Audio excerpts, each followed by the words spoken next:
오늘은 여호와의 영에게 크게 감동되니라 함께 읽으실까요? 여호와의 영에게 크게 감동되니라 라는 제목을 가지고 함께 사무엘상 말씀 나누도록 하겠습니다. 오늘 내용을 살펴보시면 이스라엘 백성들의 최초의 왕이었던 사울 왕이 하나님 앞에 버림받는 모습을 저희들이 보게 됩니다. 하나님부터 어떻게 버림받았는지 저희도 한번 살펴보시고, 또 새롭게 그 이스라엘의 리더로서 세워지는 다윗에게 어떠한 일이 일어났는지 함께 살펴보고자 합니다. 사람과의 관계 속에서 신뢰를 받거나 신뢰한다는 것은 참으로 중요한 일인 것 같습니다. 만약 관계가 깨어지게 되면 아무리 좋은 말을 해도 귀에 들어오지 않고요. 그 사람이 어떤 말을 해도 쉽게 믿지 못하게 됩니다.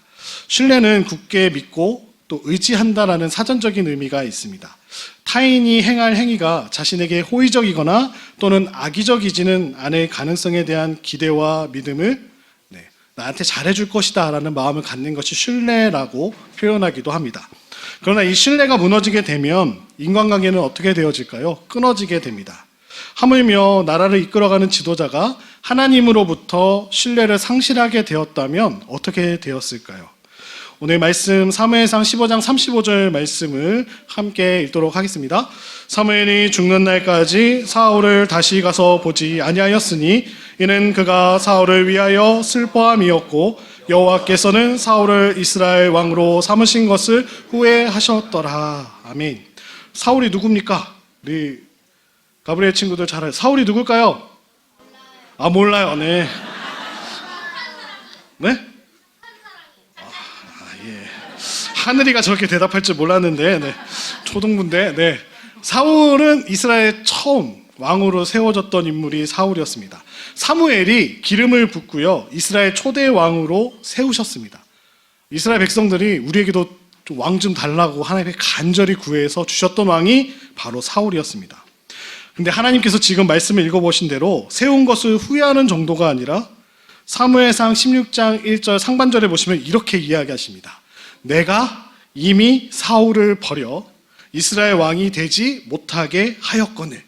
버리셨다라는 표현을 씁니다.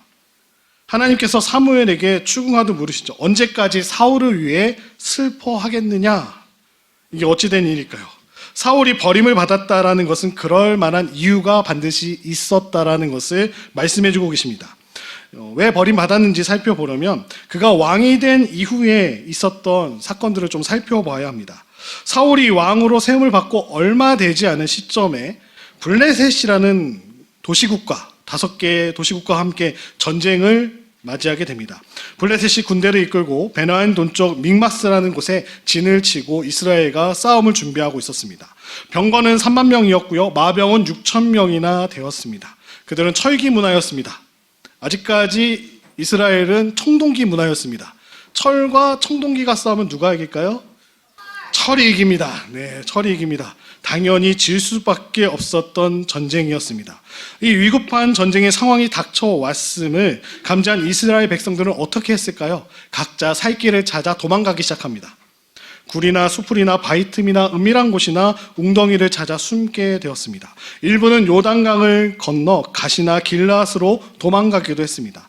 사울을 따르는 사람들은요, 길갈에서 선지자 사무엘이 오기를 기다리며 두려워하며 떨고 있었습니다. 오겠다고 했던 이 사무엘 선지자는 정한 기한에 이래가 되기까지 일주일 넘는 시간까지도 나타나지 않고 계셨습니다. 그나마 사울 옆에 있었던 백성들마저 이제 마음이 힘들어져서 흩어지기 시작합니다. 이 현실 앞에서 사울 왕은 준비해 놓았던 번제물과 화목제물을 가져오게 하면서 자신이 주도하에 번제를 드리고 맙니다. 어찌된 일일까요? 번제를 마치자마자 누가 왔을까요? 사무엘이 나타나게 됩니다. 사울의 문안을 받던 사무엘은 왕이 행하신 것이 무엇이냐고 묻고 있습니다. 사무엘상 13장 12절 말씀인데요, 함께 보겠습니다. 이에 내가 이르기를 블레셋 사람들이 나를 치러 길갈로 내려오겠거늘 내가 여호와께 은혜를 간구하지 못하였다 하고 부득이하여 번제를 드렸나이다 하니라. 전쟁을 앞두고 있었던 이스라엘의 군대 형편이 어땠을까요? 다 도망갔잖아요. 다 숨잖아요. 살기를 위해서 다 각자 도생했던 그들이 오합지졸이나 마찬가지였습니다. 남은 사람들이 거의 600명밖에 되지 않았습니다. 무기라고는 뭐가 있었을까요? 농사 짓던 보습, 삽, 도끼, 곡괭이, 농사 지을 때 사용했던 농기구들밖에 없었습니다. 이런 상황에서 사울은 아들 요나단이 그의 무기를 든 소년을 데리고 블레셋 진영에 들어가서 무려 블레셋 군사 20명을 죽이게 됩니다. 이 일로 인해서 블레셋 진영 가운데 크게 소동이 일어나서 적군끼리 싸우게 되죠. 요나단과 그 따르던 소년만 2명만 들어갔는데 적들은 큰 대군이 온 줄 알고 자기들끼리 싸우기 시작합니다. 서로 죽이는 일이 일어납니다. 이 틈에 사울이 싸움터로 나가니 흩어졌던 사람들이 다시 돌아오기도 하는 모습들을 보게 됩니다.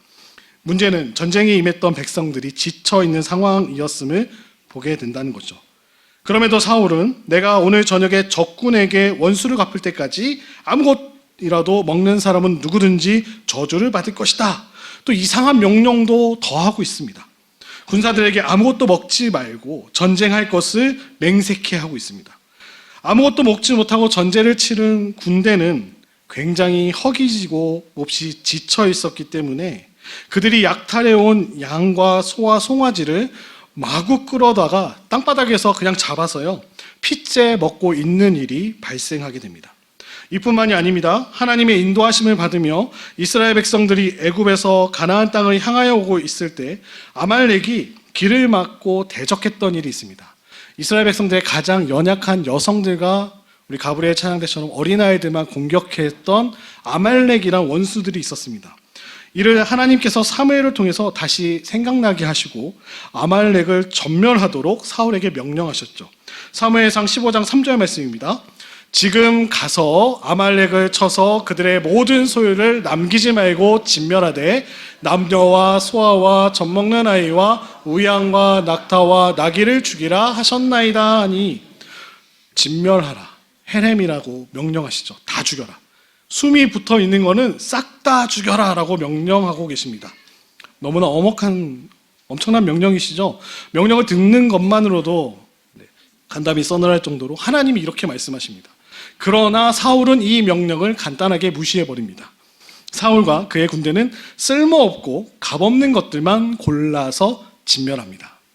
아말렉 왕 아각과 양떼와 소떼 가운데 가장 좋은 것, 기름진 짐승들, 어린 양들과 좋은 것들은 무엇이든지 아깝게 여겨서 진멸하지 않았습니다. 그것들을 약탈하는데 힘을 쏟고 말았습니다. 이를 지켜보신 하나님께서 사무엘에게 이렇게 말씀하시죠. 15장 11절 말씀입니다. 내가 사울을 왕으로 세운 것을 후회하노니 그가 돌이켜서 나를 따르지 아니하며 내 명령을 행하지 아니하였음이니라 하신지라. 사무엘이 근심하여 온 밤을 여호와께 부르짖으니라. 사울을 왕으로 세운 것이 후회된다고 하시면서 그가 나에게 등을 돌리고 나의 명령을 따르지 않았음을 사울로부터 듣기 전에 사무엘에게 미리 알려주고 계십니다. 이 말씀을 들었던 사무엘은 괴로운 마음으로 밤새도록 주님께 부르짖고 나아가죠. 이런 상황을 알지 못한 사울은 먼저 하나님께 나아가지 않고 승리감에 도취되어 갈멜로 가서요 자기를 위해 기념비를 세우고 있습니다. 패전보다 못한 상황에 빠지게 된 것도 모른 채 전쟁에 이겼다라는 그 승리를 자기가 승리했다라고 착각하고 만 거죠. 승전비를 세우고 나서 길갈에 도착해서 사무엘을 만난 사울은 하나님의 명령대로 행하였습니다라고 당당하게 이야기합니다. 거짓말을 덧붙여서 하나님이 시키신 대로 했습니다라고 이야기합니다. 사무엘의 귓전에 들렸던 양들과 소떼들의 소리가 들려오고 있죠. 소가 어떻게 울죠? 친구들? 그것도 까먹은 건 아니죠? 네. 저런 소리가 들려오기 시작한 겁니다. 소리가 들려오니 물어보겠죠. 이 소리가 나에게 들리는 이 소리가 어찌 됨이냐? 사울왕에게 묻자 사울왕은 백성이 당신의 하나님 여호와께 제사하려 양들과 소들 중에서 가장 좋은 것을 남겼고 그 외의 것은 진멸하였다라고 이야기합니다. 자신의 행한 일을 또 거짓말해서 드러나게 되자 이 변명을 백성들이 그렇게 했다라고 지금 변명을 늘어놓고 있죠. 이처럼 정당했음을 거듭 주장하던 사울에게 사무엘은 다음과 같이 이야기합니다. 사무엘상 15장 19절의 말씀입니다. 어찌하여 왕이 여호와의 목소리를 청종하지 아니하고 탈취하기에만 급하여 여호와께서 악하게 여기시는 일을 행하였나이까. 엄히 책망하죠. 도대체 왜 이런 행동을 하셨습니까? 책망을 들었던 사울왕은 또 이렇게 대답을 하게 됩니다. 사무엘상 15장 20절로 21절 제가 읽어드리겠습니다. 사울이 사무엘에게 이르되 나는 실로 여호와의 목소리를 청종하여 여호와께서 보내신 길로 가서 아말렉 왕 아각을 끌고 왔고 아말렉 사람들을 진멸하였으나 다만 백성이 그 마땅히 멸할 것 중에서 가장 좋은 것으로 길갈에서 당신의 하나님 여호와께 제사하려고 양과 소를 끌어왔나이다 하는지라. 이렇게 변명을 하면서 그것도 부족했는지 책임을 다 백성들에게 미루고 있죠. 백성들 때문에 제가 순종하지 못했습니다.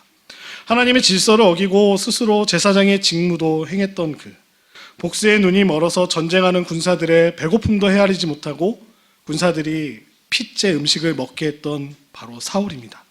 하나님의 준엄한 명령을 받았음에도 아말렉을 전부 진멸하라고 명령하셨음에도 재물의 눈이 멀어버려 또다시 하나님의 명령을 무시했으며 거짓과 변명과 백성들에게 책임을 전가함으로써 지도자의 모습은 전혀 찾아볼 수 없는 왕 사울이 되었습니다.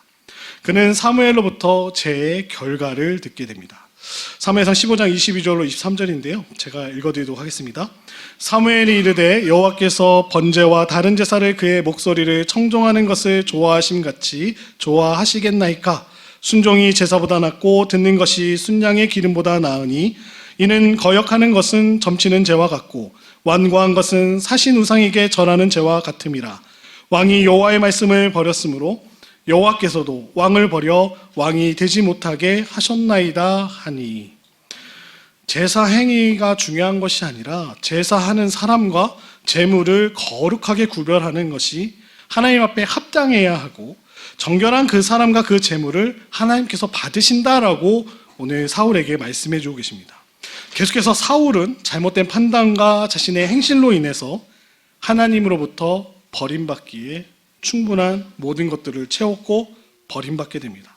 그런데 오늘 읽으셨던 본문에 보시니까 사무엘은 어땠었나요?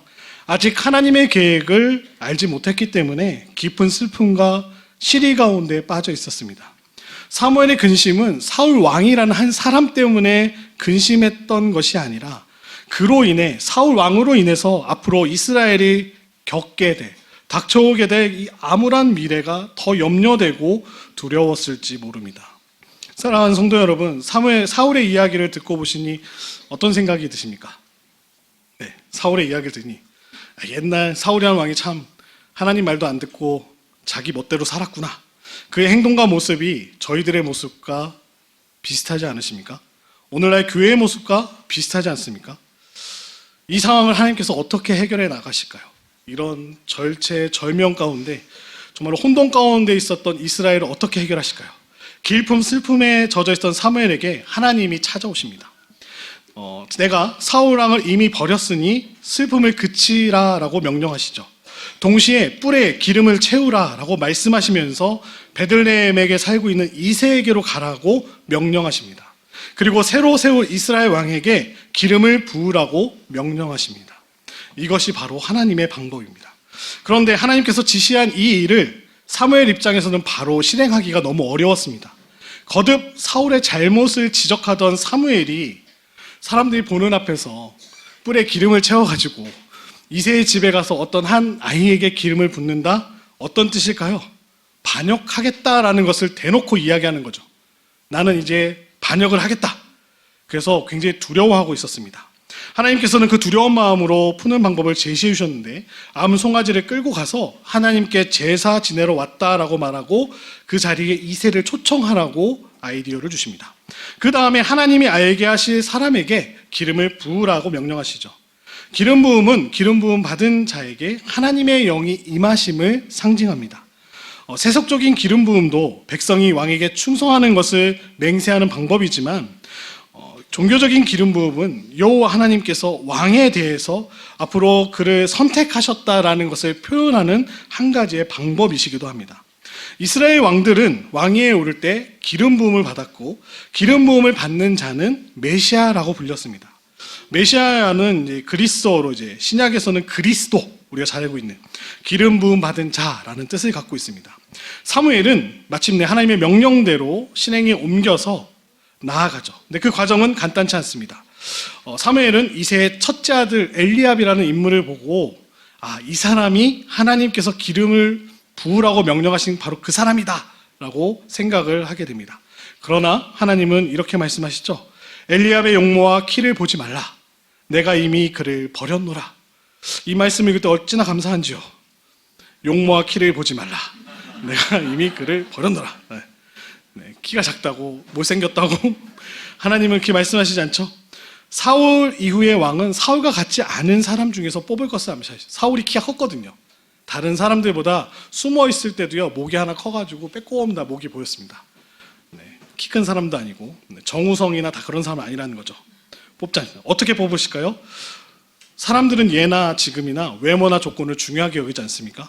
하지만 사람의 전 인격은 눈으로 볼 수 없다라는 문제가 있습니다. 겉으로 보이는 것이 전부가 아니라는 사실이죠. 둘째 아들과 셋째 아들인 아비나답과 삼마도 지나가게 됩니다. 연이어 그 사무엘 앞을 지나갈 때 하나님은 그들을 선택하지 않으셨습니다. 자기 아들 7명을 다 보여드렸습니다. 사무엘에게 다 보여드렸는데 여전히 하나님 마음에 맞는 아들은 없었습니다. 난감해졌겠죠. 보여줄 사람은 다 보여줬는데 분명히 기름 부을 자가 있다고 그분이 찾아오셨는데 이새의 막내가 들녘에서 양떼를 지키고 있음을 듣게 되고요. 사무엘은 데려오라고 명하죠. 사무엘이 찾아왔을 때 사울 왕을 떠올려 보시면 짐 보따리 사이에 있었던 모습을 떠올리신다면 다윗은 지금 어디 가운데 있었을까요?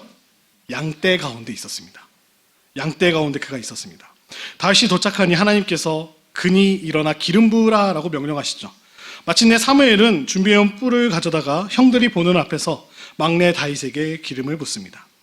이후로 말씀대로 오늘 말씀의 제목과 같이 다윗이 하나님의 영에 크게 감동되는 역사가 일어나게 됩니다. 다윗은 하나님의 기름 부음을 받은 자로 계속해서 하나님의 신에 성령에 감동되는데 다윗의 후손신 예수님께는 훨씬 더 강화된 의미로 나타나게 됨을 저희들이 보게 되죠. 예수님이 물 가운데 세례 받으셨을 때 하늘의 문이 열리고 비둘기 같은 성령님이 임하셔서 사랑하는 내 아들이라는 음성도 들렸던 것을 떠올리시기 바랍니다.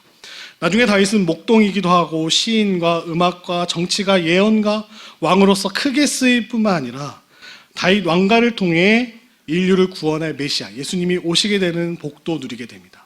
시온 언약이죠. 그 약속을 통해서 다윗의 후손으로 예수님이 이 땅 가운데 오시게 되는 복을 누리게 됩니다. 그러면 하나님의 마음에 합한 자가 과연 누구일까요? 오늘 우리는 이스라엘 대표적인 지도자 가운데 한 명이었던 다윗이 이제 역사의 무대 가운데 처음 등장하는 모습들을 보게 됩니다. 하나님의 영에 크게 감동된 다윗을 택하신 과정을 함께 살펴보셨습니다. 하나님은 하나님의 일꾼을 자기가 바란다라고 되지 않음을 보게 하십니다. 내가 하나님의 일을 할 거야 라고 아무리 혼자 소리친다고 할지라도 일을 할 수가 없습니다. 하나님이 선택하셨는 거죠. 하나님의 뜻과 계획과 섭리에 따라 선택받음을 오늘 말씀해 주고 계십니다. 인생의 주인은 하나님이신 줄로 믿습니다. 가정과 교회와 국가의 주인도 우리 하나님이신 줄로 믿습니다. 사람의 시선과 판단과 하나님의 시선과 판단은 분명히 다름을 오늘 본문은 말씀해 주십니다. 사울을 버리시고 다윗에게 기름 붓는 사건이 이를 반증해 주십니다.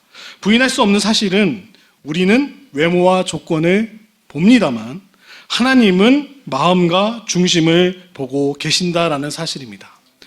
우리는 어쩔 수 없습니다. 보기 때문에 시선을 만족해 주는 것에 끌릴 수밖에 없습니다. 여기 아이돌이 있었다면 우리 아이들이 저렇게 있었을까요?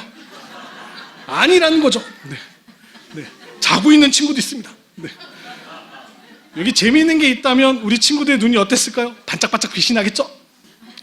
우리의 눈은 그렇습니다. 시각적인 정보에 반응하게 되고 보는 것이 전부인 줄 착각하게 되죠. 그런데 하나님은 그런 눈에 보이는 것이 중요한 것이 아니라 그 마음의 중심과 마음을 보신다라고 말씀하십니다. 신앙의 본질이 무엇일까요? 사람이 노력해서 쌓는 공의와 선행이 있지 않습니다. 많은 종교들은 착한 일을 많이 쌓아야, 공덕을 쌓아야 신이 감동해서 복을 주신다라고 이야기를 합니다. 수많은 사람들이 지금도 높은 산에 올라가서 108배, 3000배로 하시고 공덕을 아주 새벽부터 깨끗한 물을 떠놓고 빌고 빌어서 그렇게 우리 하나님은 바라지 않으신다는 거죠. 하나님을 향한 온전한 신뢰와 그 신뢰를 드러내는 실천적인 삶의 자세에 있다고 말씀하고 계십니다. 하나님의 마음에 합한 자가 누구십니까? 하나님이 세워놓으신 질서를 잘 유지하고 지켜내는 사람이 하나님의 마음에 합한 자입니다. 우리에게 적용해 볼까요? 하나님 마음에 합한 자가 누굽니까? 말씀을 읽고 듣고 본바대로 지키려고 애쓰는 사람, 그가 바로 하나님의 합한 자인 줄로 믿습니다. 자신의 힘과 의지대로 사는 사람이 아니라 내가 부족함과 내가 연약함이 있다는 사실을 항상 잊지 않고 세상의 지혜를 구하는 것이 아니라 하나님의 지혜를 구하는 자, 그가 바로 하나님 마음에 합한 자인 줄로 믿습니다. 이런 하나님의 마음에 합한 자 되시는 우리 모든 인천중앙교회 사랑하는 성도님들 되시기를, 사랑하는 우리 가브리엘 찬양대 친구들 되기를 축원드립니다. 스스로 생각하고 판단하는 이 현실과 상황 속에서 사는 것이 아니라 그냥 내가 살고 싶은 대로 사는 것이 아니라 하나님이 주신 지혜를 따라 살아가는 사람이 바로 하나님 마음에 합한 자입니다. 하나님 마음에 합한 자는 핑계를 대지 않습니다. 책임을 전가하지도 않습니다. 거짓되지도 않습니다. 이와 같은 모습이 하나님의 영에 감동된 사람들의 모습임을 오늘 다윗을 통해서 가르쳐주고 계십니다. 하나님께서 세우고자 하시는 교회는 어떤 교회일까요? 이러한 이들로 가득 채워진 주님의 교회 된 줄로 믿습니다. 다윗을 부르신 하나님께서 우리를 어떻게 부르셨나요? 예수 그리스도를 통해 하나님 나라의 왕 같은 제사장으로 우리를 불러주셨습니다. 자기의 하나밖에 없는 아들을 십자가에 내어주심으로 말미암아 우리의 모든 죄를 대신 속량해 주시고 우리를 죽음에 버려두지 아니하시고 부활의 첫 열매 되어주셔서 우리에게 영원한 생명의 길을 열어주신 분이 바로 우리 하나님이신 줄로 믿으시기 바랍니다. 하나님께서 예수 그리스도를 통하여 우리를 그렇게 부르셨습니다. 우리는 우리의 힘을 의지하지 않습니다. 성령님의 도우심과 인도하심을 받으며 살아가야 될 줄로 믿습니다. 특별히 사회와 국가의 위기 상황 속에서 하나님이 사사들을 비롯한 지도자들을 부르시고 가장 먼저 하신 일이 무엇이었을까요? 하나님의 영을 부어주신 일입니다. 우리는 성령으로 기름 부음 받은 사람들이기 때문에 나를 부인하고 우리의 주인이신 하나님을 온전히 신뢰하는 말씀대로 살아가며 실천하는 삶을 살아가야 될 줄로 믿습니다. 말씀을 정리하고자 합니다. 우리가 하나님 마음에 합한 자가 되기 위해 세 가지 정도로 좀 정리해 보고자 합니다. 첫 번째로, 하나님의 일꾼은 자기가 바란다라고 되는 것이 아니라 하나님의 뜻과 계획과 섭리에 따라 선택을 받은 사람인 줄로 믿습니다. 이런 의미에서 우리의 인생의 주인은 누구실까요? 하나님이십니다. 우리 가정과 교회와 국가의 주인도 하나님이심을 날마다 고백하시는 사랑하는 성도님들 되시기를 축원드립니다. 둘째로, 사람의 시선과 판단은 하나님의 시선과 판단과 다르다라는 사실을 가르쳐주고 계십니다. 사람은 누구나 외모나 조건을 따져보지만 하나님은 마음과 중심을 보십니다. 신앙의 본질은 사람이 노력하여 쌓는 공의와 선행에 있지 않고 하나님을 향한 마음에 있다는 사실을 꼭 기억하시기 바랍니다. 우리의 시선이 날마다 하나님께 맞춰져서 하나님의 시선으로 나아가시는 사랑하는 성도들 되시기를 축원드립니다. 마지막으로, 하나님의 구원의 역사를 이루기 위하여 자기의 힘과 의지대로 사는 사람이 아니라 하나님의 영의 감동을 받아 하나님을 믿고 하나님을 의지하며 사는 사람을 사용하신다라는 사실을 꼭 기억하시는 사랑하는 성도들 되시기를 축원드립니다. 하나님의 자녀, 예수 그리스도의 제자로서 그리스도인은 삶을 마치는 날까지, 천국 가는 그날까지 말씀과 기도의 힘을 써 하늘에서 내려오는 영감이 끊어지지 않도록 해야 될 줄로 믿습니다. 사랑하는 성도 여러분, 오늘도 하나님께 나아가실 때 말씀과 기도로 거룩하여지며 하나님이 기뻐하시는 일에 힘써 날려 나아가시는 사랑하는 우리 인천중앙교회 성도님들 되시기를 주님의 이름으로 축원드립니다. 그렇게 하실 주님을 바라보며 나아가는 저희 모두가 되기를 소망합니다.